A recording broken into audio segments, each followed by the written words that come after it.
Hello everyone, welcome back to my channel Enlighten with Saraswati. हमने हमारे last video में पढ़ा था अबाउट मॉडर्न लिबरलिज्म. हम ऑलरेडी लिबरलिज्म के दो टाइप्स कवर कर चुके हैं, क्लासिकल और मॉडर्न, जिसे आप आई बटन पे क्लिक करके देख सकते हैं. आज का हमारा टॉपिक है neo liberalism. So let's begin without any further adieu. Neoliberalism or neoclassical liberalism or libertarianism stands for contemporary version of classical liberalism. पहले तो हमें ये याद रखना है कि नियोलिबरलिज्म को कंटेम्पररी लिबरलिज्म भी बोला जाता है, नियो क्लासिकल लिबरलिज्म भी बोला जाता है और लिबर्टेरियनिज्म भी बोला जाता है. आप नियो क्लासिकल लिबरलिज्म से ऑलरेडी गेस लगा चुके होंगे कि neo liberalism is somehow related to classical liberalism. Actually में ये सही है. न्यू लिबरलिज्म जो होता है वो क्लासिकल लिबरलिज्म का ही एक मॉडर्न डे कंटेम्पररी टाइम पे एक तो एक्सटेंशन है which seeks to restore laissez faire individualism. जैसे कि क्लासिकल लिबरलिज्म में लैसेस फेयर को बोला गया था, वैसे ही आप सोच लो कि न्यू लिबरलिज्म थोड़ा एक्सट्रीमली मोस्टली लैसेस फेयर को ही सपोर्ट करते थे. It denounces the welfare state, opposes state intervention and control of economic activities. Champions of neoliberalism stand for rolling back the state which has immensely expanded its sphere of activities. इसका मतलब ये है, जो neoliberalism के exponents थे वो चाहते थे, देखो मैंने जैसे बोला कि क्लासिकल का ऑपोजिट मॉडर्न है, तो जैसे हम बोलते हैं कि दुश्मन और दुश्मन दोस्त होते हैं, वैसे ही जैसे कि पॉजिटिव लिबरलिज्म का दुश्मन हम मान सकते हैं क्लासिकल लिबरलिज्म को, और पॉजिटिव लिबरलिज्म का ही हम दुश्मन मान सकते हैं नियो लिबरलिज्म को. और क्लासिकल और नियो बहुत ही रिलेटेड है, तो ये दोनों दोस्त हैं. वैसे ही जैसे कि क्लासिकल लिबरलिज्म में बोला जाता था कि मतलब हमें स्टेट नहीं रखना चाहिए, स्टेट का रोल बहुत कम कर देना चाहिए, और पॉजिटिव में बोला जाता था कि स्टेट के इम्पोर्टेंस को हमें बढ़ाना चाहिए. तो न्यू लिबरलिज्म में क्या बोला जाता है, इसमें बोला जाता है कि स्टेट को हमें हटा देना चाहिए, जैसे कि क्लासिकल में बोला जाता है. क्लासिकल में तो एटलीस्ट इतना भी बोला जाता था कि it is a necessary evil, लेकिन न्यू लिबरलिज्म एक बहुत ही एक्सट्रीम चीज़ है जिसमें बोला जाता है कि स्टेट होना ही नहीं चाहिए.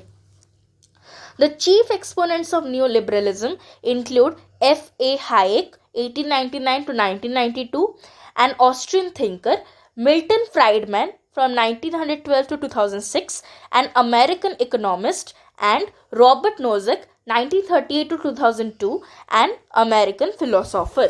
तो कौन कौन मेन एक्सपोनेंट्स थे? F.A. Hayek, then Milton Friedman, then Robert Nozick. ये बहुत ही इंपॉर्टेंट क्वेश्चन है कि कौन कौन न्यू लिबरलिज्म के एक्सपोनेंट्स हैं. In the second half of the 20th century, these thinkers realized that the theory of welfare state was inimical to individual liberty as it involved the forced transfer of resources from the more competent to the less competent.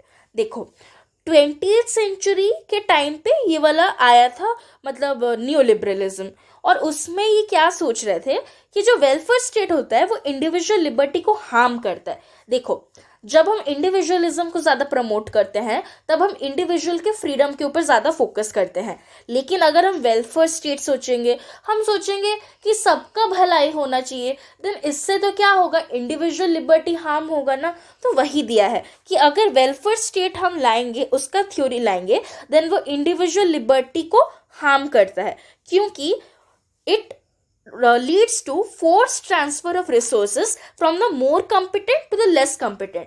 मतलब जिनका ज़्यादा capability है, जो ज़्यादा मतलब competition में आगे रह के सब रिसोर्सेज को ले सकते हैं, हम रीडिस्ट्रीब्यूशन ऑफ वेल्थ में क्या करते हैं, जिनके पास ज़्यादा होता है उनसे लेके जिनके पास कम होता है उन्हें देते हैं.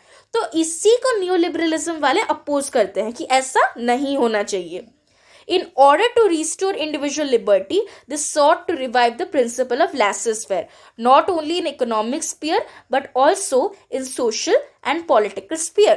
इसका मतलब है कि देखो वो चाहते थे कि रीडिस्ट्रीब्यूशन ना हो, तो वो क्या चाहते थे कि जिसके पास जितना है उतना ही रहे, उनसे लेके और किसी को नहीं देना है, जिसका जितना कैपेसिटी है, जिसका जितना मेरिट है उससे उतना ही मिलना चाहिए, उससे हमें कोई भी चीज़ लेना नहीं चाहिए।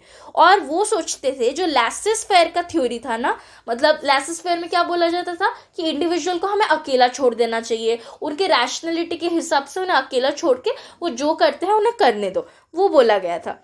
तो नियो लिबरलिज्म वाले चाहते थे कि लैसेस फेयर का प्रिंसिपल ना कि बस इकोनॉमिक स्फीयर में ही एप्लीकेबल हो, बट इकोनॉमिक के साथ साथ सोशल और पॉलिटिकल स्फीयर में भी लैसेस फेयर आए।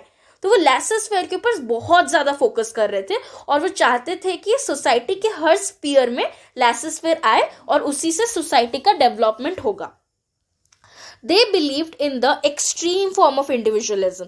जैसे मैंने बोला था कि क्लासिकल लिबरलिज्म चाहते थे कि इंडिविजुअलिज्म रहे, लेकिन उनका जो एक्सट्रीम फॉर्म था वो है नियो लिबरलिज्म। वो चाहते थे कि इंडिविजुअल रहना चाहिए ही चाहिए, it must be the part and parcel of any society for its development. They raised question on the existence of the state. Exponents of new liberalism or contemporary liberalism are against the theory of redistribution or taxation. ये वाला new नहीं, ये neo होगा। तो new liberalism, देखो new liberalism के जो exponents थे वो क्या चाहते थे कि रीडिस्ट्रीब्यूशन नहीं होना चाहिए, टैक्सेशन नहीं होना चाहिए, वही सब इधर दिया है। मतलब जैसे कि क्लासिकल लिबरलिज्म में क्या, मतलब सॉरी पॉजिटिव लिबरलिज्म में क्या बोला जाता था कि रीडिस्ट्रीब्यूशन होना चाहिए, टैक्सेशन होना चाहिए, रिच से लेके हमें पुअर को देना चाहिए। जैसे कि मैंने एक एग्जांपल दिया था इनकम टैक्स का, वही इधर है। और न्यू लिबरलिज्म बिल्कुल नहीं चाहते थे कि स्टेट बिल्कुल एग्जिस्टेंस में आए भी। न्यू लिबरलिज्म के एक्सपोनेंट क्वेश्चन करते थे कि स्टेट नहीं होना चाहिए, and they were totally against the theory of redistribution. They believed in the principle of meritocracy. इसका मतलब क्या है? देखो मेरिटोक्रेसी एक बहुत ही आसान लेकिन बहुत ही इंपॉर्टेंट टॉपिक है। मेरिटोक्रेसी का मतलब क्या होता है? जिसका जितना मेरिट है उसके हिसाब से उसे मिलना चाहिए, कुछ भी अफर्मेटिव एक्शंस नहीं होने चाहिए, कुछ भी स्पेशल पॉलिसीज नहीं होने चाहिए किसी के लिए भी। सबको जो जितना ले सकता है उसे उतना मिले अकॉर्डिंग टू हिज कैपेसिटी। तो वही है मेरिटोक्रेसी। मतलब जो ज़्यादा पढ़ता है उसे ही हमें फर्स्ट पोजीशन देना चाहिए, ना कि हमें मतलब ऐसे कम पढ़ने वाले को ज़्यादा मार्क्स देना चाहिए या उनके बारे में कुछ अच्छा करना चाहिए। वही सब वो चाहते थे। ये एक छोटा सा एग्जाम्पल है। मेरिटोक्रेसी का मतलब वही होता है कि जो अपने मेरिट से कुछ भी चीज़ पाया है हमें उससे वो छीनना नहीं चाहिए। So that's all for this video. Thank you. अगर आपको कोई भी डाउट है देन आप कमेंट सेक्शन में पूछ सकते हो।